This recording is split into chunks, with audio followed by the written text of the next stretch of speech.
Kita ke informasi pertama, hari ini kembali terjadi rekor penambahan angka kematian COVID-19 berdasarkan data yang dihimpun dari Kementerian Kesehatan.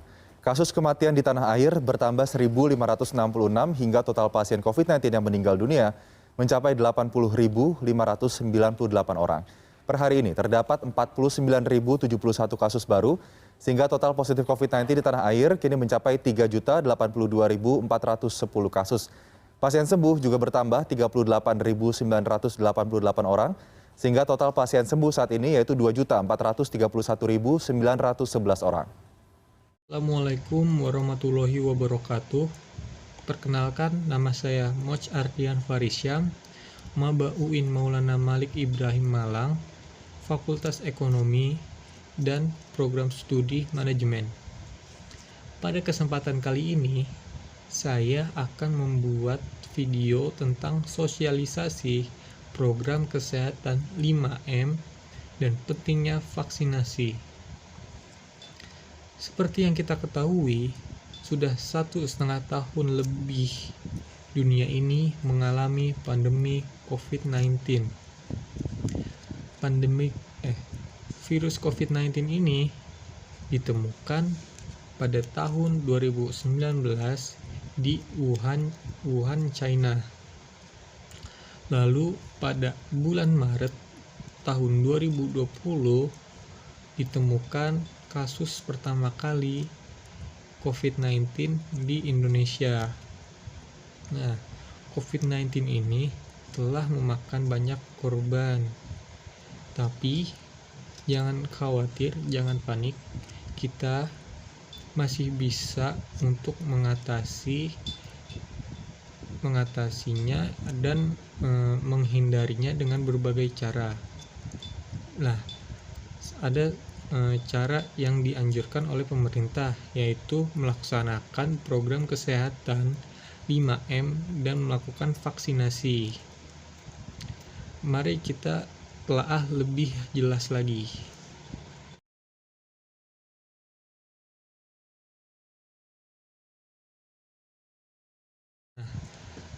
M yang pertama adalah menggunakan masker. Kenapa sih kita harus menggunakan masker? Seperti yang kita ketahui, virus COVID-19 ini menyebar melalui droplet.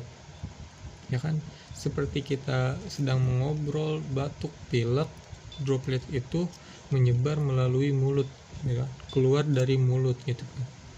Nah, makanya pemerintah dan dokter menganjurkan untuk selalu memakai masker saat berada di luar agar kita tidak tertular dan kita tidak menularkan.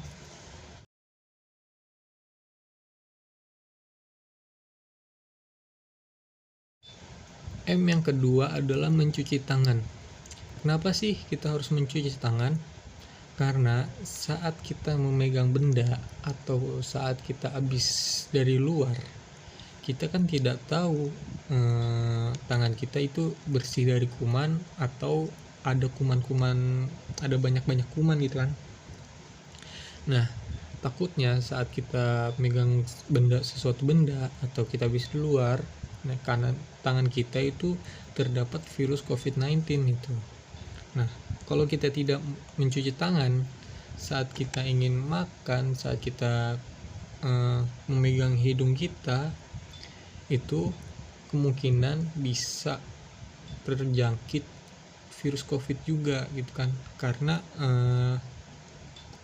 virus COVID-nya masuk lewat mulut dan hidung gitu. Makanya pemerintah dan dokter menganjurkan untuk selalu mencuci tangan atau menggunakan hand sanitizer. Yang ketiga adalah membatasi mobilitas. Kenapa sih kita harus membatasi mobilitas kita? Agar mata rantai penularan COVID-19 ini terputus dan tidak semakin banyak gitu. Terus agar virus COVID ini tidak terlalu cepat menyebarnya. Itu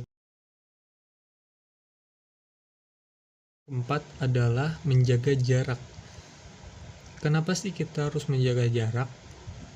Seperti yang saya singgung di awal, virus COVID ini menyebar melalui droplet gitu.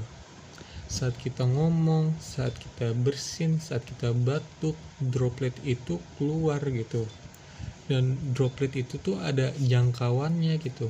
Jangkauan kita terkena dan jangkauan aman gitu. Supaya kita tidak terjangkit oleh virus COVID ini, kita harus menjaga jarak aman dari semua orang gitu. Supaya kita tidak terkena dan tidak tertular gitu.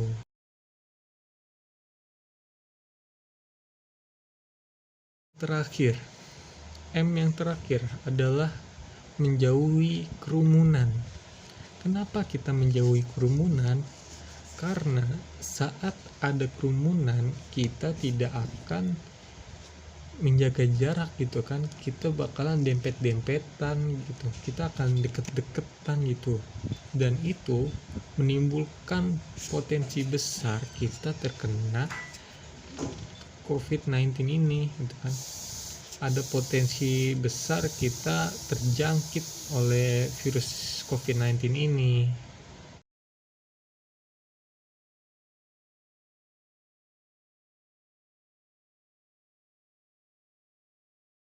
Tidak kalah pentingnya adalah mengikuti program vaksinasi. Buat apa sih vaksinasi ini? Manfaatnya apa aja gitu kan? Nah, vaksinasi ini memiliki beberapa manfaat. Yang pertama, vaksinasi efektif meminimalisirkan penyebaran virus COVID-19 gitu kan. Vaksinasi COVID ini sudah terbukti efektif untuk mencegah seseorang terinfeksi oleh virus corona gitu kan. Terus yang kedua adalah membentuk antibodi. Vaksinasi COVID-19 ini terbukti bisa membentuk respon antibodi untuk sistem kekebalan tubuh. Terus yang ketiga itu menciptakan kekebalan kelompok atau herd immunity. Apa sih kekebalan kelompok itu? Kekebalan kelompok adalah ketika sebagian besar populasi kebal terhadap penyakit menular, sehingga memberikan perlindungan tidak langsung atau kekebalan kelompok bagi mereka yang tidak kebal terhadap penyakit tersebut. Gitu. Sekian dari saya. Mohon maaf jika ada kesalahan kata, ada kata-kata yang menyinggung atau kata-kata yang tidak jelas. Wassalamualaikum warahmatullahi wabarakatuh. Ketua Satgas Penanganan COVID-19 Kabupaten Karawang, Selika Nurahadiana, yang juga Bupati Karawang, mencatat bahwa berkat sejumlah upaya penanganan yang baik dan benar, serta efek baik dari vaksinasi, tingkat kesembuhan pasien COVID-19 di Karawang hingga Sabtu kemarin mencapai 93,7%, dengan jumlah pasien sembuh sebanyak 20.567 orang. Faktor semangat dan optimisme dari pasien untuk sembuh dari COVID-19 juga berpengaruh besar pada kesembuhan pasien COVID-19. Meski demikian, warga agar tetap patuh protokol kesehatan sehingga bisa terhindar dari penularan COVID-19. Pasalnya, selain angka kesembuhan yang naik, angka kematian harian di Karawang juga tinggi. Sebelum lonjakan kasus, biasanya hanya 1 hingga 3 orang saja per hari. Namun dalam pekan ini, angka terus naik. Kesembuhan itu cukup tinggi di angka 93,7% ya. Jadi itu di atas rata-rata nasional. Tapi kan tetap kita nggak boleh lengah karena juga mortality rate-nya juga sekarang angka kematiannya cukup signifikan. Ya. Atas dari target pemerintah masih di bawah. Oke ya, makasih ya. Lonjakan kasus penyebaran COVID-19 di Karawang terjadi sejak 2 pekan lalu. Penyebab lonjakan dari klaster industri menyebar ke klaster keluarga. Bor untuk rumah sakit sudah mencapai 98%. Sebagai antisipasi, Pemda Karawang kembali menyewa hotel sebagai rumah sakit darurat COVID-19. Penyakit COVID-19 bisa disembuhkan, dan untuk bisa menekan penyebaran COVID-19, warga diharapkan patuh protokol kesehatan 5M, memakai masker, mencuci tangan, menjaga jarak, dan menghindari kerumunan. Ali Wahadi, Kompas TV, Karawang, Jawa Barat.